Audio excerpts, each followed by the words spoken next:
이혼녀가 캄캄한 터널을 지날 때 벌어진 충격적인 일, 지금부터 그 은밀한 이야기를 시작합니다. 사랑하는 구독자 여러분, 오늘 하루는 어떠셨나요? 누군가의 아내로, 누군가의 엄마로, 혹은 그저 버텨내야 하는 어른으로 사느라 당신의 이름 석자는 잊고 계시진 않았나요?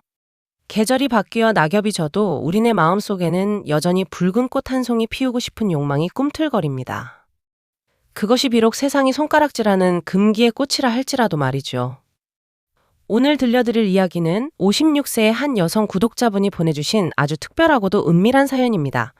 사연 속에 등장하는 이름은 모두 가명임을 미리 밝혀둡니다.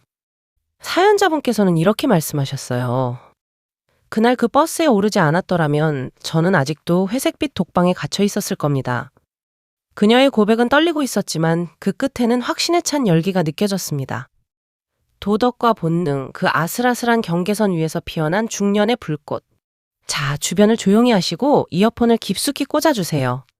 지금부터 아무도 모르는 오직 당신만을 위한 묻지마 관광버스가 출발합니다. 아, 정말 싫다. 내가 지금 여기서 뭘 하고 있는 거지? 그녀는 깊은 한숨을 내쉬며 생각했습니다. 이곳은 서울 외곽의 한 공영주차장. 형형색색 등산복을 입은 중년 남녀들이 벌써부터 술 냄새를 풍기며 버스 주위를 서성이고 있었습니다. 야, 너는 왜 그렇게 꿀먹은 벙어리처럼 서 있어? 오늘만큼은 다 잊고 즐기자니까. 친구가 그녀의 등을 떠밀었습니다. 5년 전 남편이 바람나서 이혼한 뒤로 그녀는 집과 도서관만 오가는 은둔자처럼 살았습니다. 그런 그녀가 안쓰러웠는지 아니면 본인의 일탈에 파트너가 필요했는지 친구는 기어코 그녀를 이른바 묻지마 관광에 끌고 왔습니다. 이름도 나이도 직업도 묻지 않는다 하여 묻지마. 그 말은 곧 오늘 하루는 무슨 짓을 해도 책임지지 않는다는 면죄부와도 같았습니다. 안내원이 확성기를 들고 외쳤습니다. 자, 선수 입장합니다. 오늘 파트너는 제비 뽑기로 결정되는 거 아시죠? 불만 갖기 없기. 자, 15번 사모님 어디 계십니까? 그녀의 손에 들린 번호표는 15번이었습니다. 제발 점잖은 사람이기를, 아니 차라리 아무도 옆에 앉지 않기를 기도했습니다. 쭈뼛거리며 버스에 올라 15번 좌석에 앉았습니다. 좁은 버스 통로는 이미 춤판이 벌어지고 있었습니다. 현란한 조명이 그녀의 얼굴을 어지럽게 훑고 지나갔습니다. 그때였습니다. 그녀의 옆자리인 16번 좌석의 주인이 다가온 것은 실례합니다. 16번 제 자리 맞죠? 중저음의 부드러운 목소리에 고개를 들어보니 뜻밖의 남자가 서 있었습니다. 기름진 머리에 붉은 얼굴을 한 다른 아저씨들과는 달랐습니다. 말끔하게 빗어넘긴 희끗한 머리칼, 잘 다려진 체크무늬 셔츠, 그리고 무엇보다 그에게선 은은한 숨냄새가 났습니다. 그녀는 자신도 모르게 가슴을 쓸어내렸습니다. 아, 네, 맞아요. 앉으세요. 감사합니다. 제가 덩치가 좀 있어서 불편하시면 말씀하세요. 그는 조심스럽게 자리에 앉았습니다. 하지만 고속버스 좌석이라는 게 원래 그렇듯 두 사람의 어깨가 닿지 않을 수 없었습니다. 버스가 출발하며 덜컹거릴 때마다 그의 단단한 어깨가 그녀의 어깨를 툭툭 건드렸습니다. 그 규칙적인 진동이 마치 굳어버린 심장을 녹화하는 것 같아 그녀는 창밖으로 시선을 돌려버렸습니다. 하지만 유리창에 비친 그의 옆모습을 훔쳐보는 것까진 멈출 수 없었습니다. 쓸쓸해 보이는 눈매, 저 남자도 나처럼 어딘가 고장난 마음을 안고 이곳에 온 걸까 생각했습니다. 고속도로에 진입하자 버스는 본격적인 달리는 무도회장으로 변했습니다. 앞뒤 좌석의 커플들은 벌써 술병을 따고 서로의 입에 안주를 넣어주느라 바빴습니다. 소란스러운 틈바구니에서 두 사람만 섬처럼 고요했습니다. 그 침묵이 어색하면서도 묘하게 편안했습니다. 아, 많이 시끄럽죠. 친구분 손에 이끌려 오셨나 봅니다. 표정이 도살장 끌려가는 소 같으세요? 남자의 말에 그녀는 당황했습니다. 네, 티가 났나요? 솔직히 좀 적응이 안 돼서요. 그쪽은 익숙하신가 봐요. 아니요, 저도 처음입니다. 아내가 떠난 지 3년 됐는데 집에만 있으니 벽이랑 대화하는 것 같아서요. 무작정 나왔는데 잘못 온 것 같네요. 사별, 그리고 3년. 그의 짧은 대답 속에 담긴 긴 시간의 무게가 느껴졌습니다. 빈 둥지, 그리고 남겨진 자의 고독. 그녀 역시 이혼 후 5년이라는 시간을 홀로 견뎌왔기에 그의 말이 가슴에 콕 박혔습니다. 우리는 서로의 상처를 본능적으로 알아봤습니다. 말이 오가지 않아도 닿아 있는 팔뚝의 온기를 통해 위로가 전해지는 기분이었습니다. 그때 버스가 그 커브를 돌며 크게 쏠렸고 그녀는 앗하며 비명을 질렀습니다. 버스가 휘청이는 순간 그녀의 몸이 그의 쪽으로 확 쏠렸습니다. 그는 반사적으로 팔을 뻗어 그녀의 어깨를 감싸 안았습니다. 순간 후욱 끼쳐오는 그의 채취 스킨 향과 섞인 남자의 냄새, 그리고 얇은 블라우스 너머로 전해지는 크고 따뜻한 손바닥의 열기. 그녀는 숨을 멈췄습니다. 얼마 만에 느껴보는 남자의 품인지 기억조차 나지 않았습니다. 심장이 쿵쿵쿵 제멋대로 날뛰기 시작했습니다. 괜찮으세요? 다친 데는 없고요. 남자가 낮게 귓가에 속삭였습니다. 네, 괜찮아요. 고마워요. 떨리는 목소리로 대답했지만 그는 그녀를 바로 놓아주지 않았습니다. 아주 잠시 1초나 2초 정도 더 머물렀습니다. 그 찰나의 지체, 그것은 분명 의도된 것이었습니다.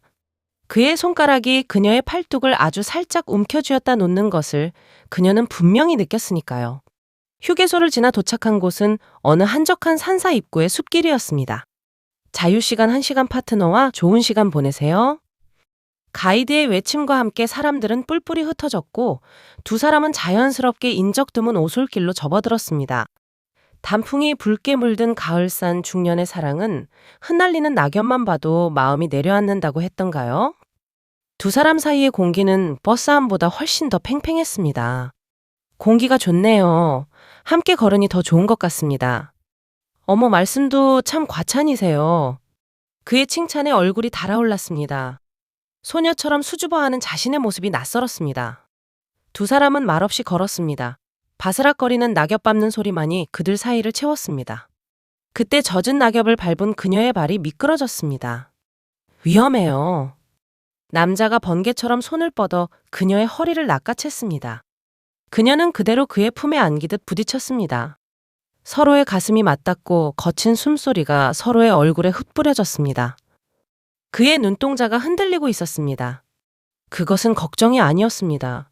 그것은 명백한 허기였습니다. 오랫동안 굶주린 짐승이 먹이를 앞에 두고 참아내는 듯한 고통스러운 갈망이었습니다. 잠시만 이러고 있어도 될까요? 남자의 거칠어진 호흡이 들려왔습니다. 밀어내야 했습니다. 점잖은 척 도덕적인 척하며 이러지 마세요. 라고 말해야 했습니다. 하지만 그녀의 입술은 굳게 다물려 열리지 않았고 대신 두 손은 자신도 모르게 그의 셔츠 자락을 움켜쥐고 있었습니다. 그의 심장 박동이 가슴으로 전해져 왔습니다. 쿵쿵쿵 그 리듬이 자신의 것과 같아지는 순간 그녀는 깨달았습니다. 나는 지금 이 남자를 원하고 있다. 누구의 엄마도 이혼녀도 아닌 그냥 수컷을 원하는 암컷으로서 말입니다. 해가 지고 어둠이 깔리자 돌아오는 버스는 그야말로 광란의 도가니가 되었습니다. 일명 움직이는 나이트클럽이라 불리는 시간. 차창에는 짙은 커튼이 쳐지고 천장에서는 오색 찬란한 조명이 빙글빙글 돌아갔습니다. 통로로 쏟아져 나온 사람들은 술에 취해 분위기에 취해 몸을 흔들었습니다. 하지만 그 소란스러움이 오히려 두 사람에게는 완벽한 은폐막이 되어 주었습니다. 어둠은 사람을 대담하게 만듭니다. 남자는 입고 있던 검은 재킷을 벗었습니다. 그리고는 무심한 척 두 사람의 무릎 위를 덮었습니다. 마치 세상의 시선으로부터 그들을 격리하려는 듯 재킷이라는 얇은 천조각 아래 그들만의 밀실이 만들어졌습니다. 손 잡아도 됩니까? 남자가 속삭였습니다. 대답 대신 그녀는 손을 내주었습니다. 그의 투박하고 거친 손이 그녀의 손을 덮었습니다. 그리고는 손가락 사이사이로 파고들어 깍지를 꼈습니다.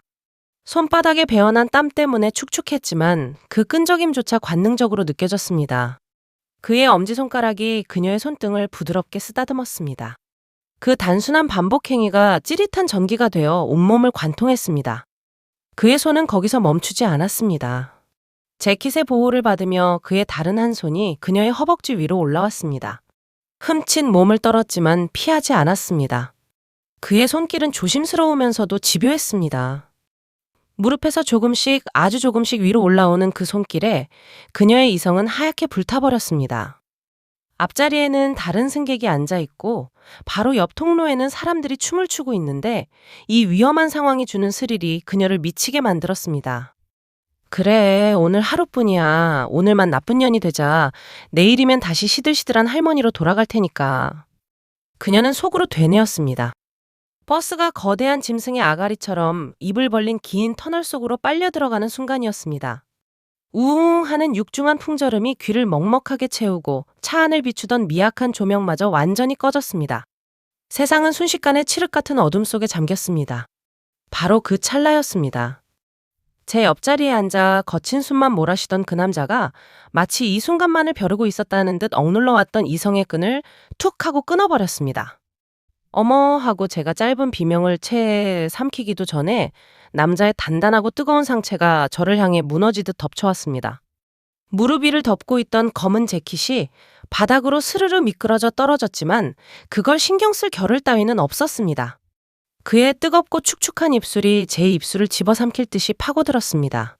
그것은 점잖은 키스가 아니었습니다. 오랫동안 물 한 모금 마시지 못한 사람이 사막에서 오아시스를 만난 듯 걸씬 들린 탐닉이었습니다. 남자의 입안에서 풍기는 알싸한 알코올 향과 그만의 짙은 채취가 제 코끝을 찔러오며 머릿속을 하얗게 마비시켰습니다. 미치겠습니다. 당신 때문에 미치겠어. 그가 짐승처럼 그르렁거리는 소리를 내며 제 귓가에 속삭였습니다. 그의 거칠고 뜨거운 숨결이 예민한 목덜미를 훑고 지나갈 때마다 제 등줄기에는 짜릿한 전율이 흘렀고 발가락 끝이 저절로 오그라들었습니다. 남자의 크고 투박한 손이 제 얇은 블라우스 안으로 거침없이 파고들었습니다.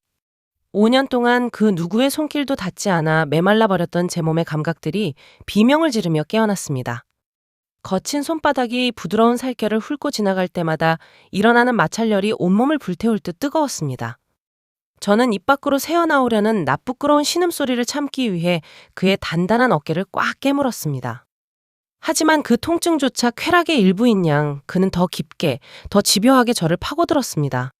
좁은 버스 좌석은 우리 둘만의 은밀한 침대가 되었고 흔들리는 차체는 우리의 격렬한 몸짓에 리듬을 더해주었습니다. 전 남편에게서도 그리고 내 인생 그 어떤 남자에게서도 느껴보지 못한 강렬하고도 원초적인 욕망이었습니다. 그는 마치 저를 여신처럼 숭배하면서도 동시에 가장 타락한 여자처럼 다루며 탐욕스럽게 탐했습니다.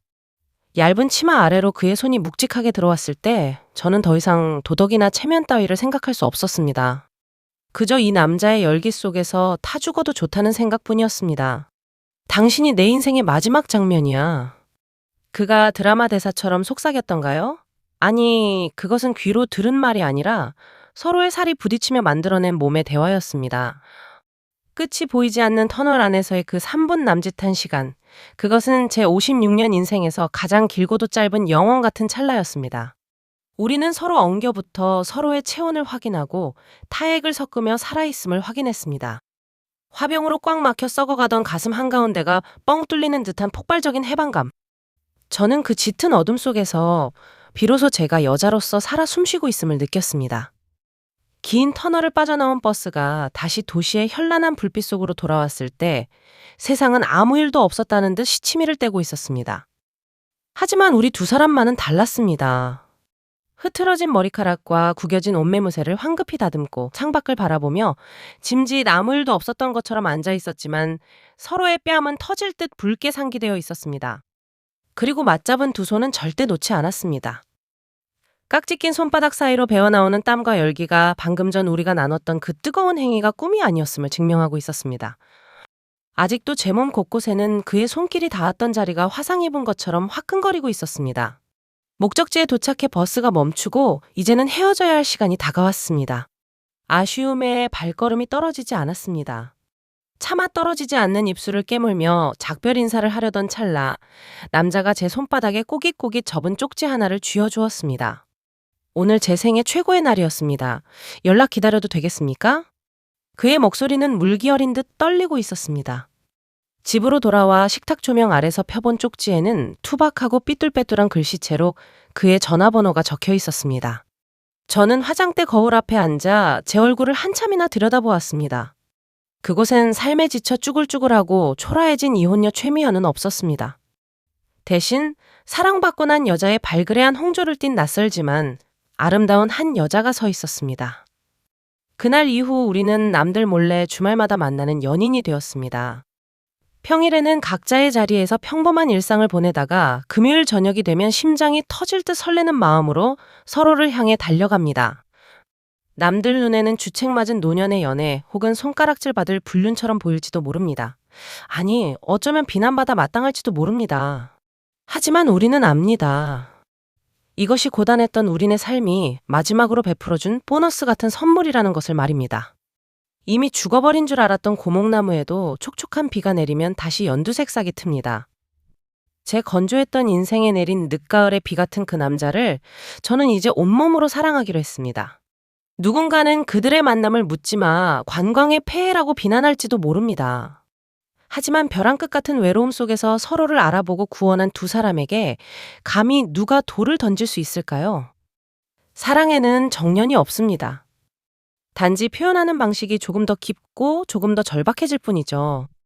오늘 밤 여러분의 가슴 속에도 꺼지지 않는 붉은 불씨 하나가 타오르길 바랍니다. 지금까지 여러분의 마음을 읽어주는 그래놀라였습니다. 구독과 좋아요는 큰 힘이 됩니다. 편안한 밤 되세요.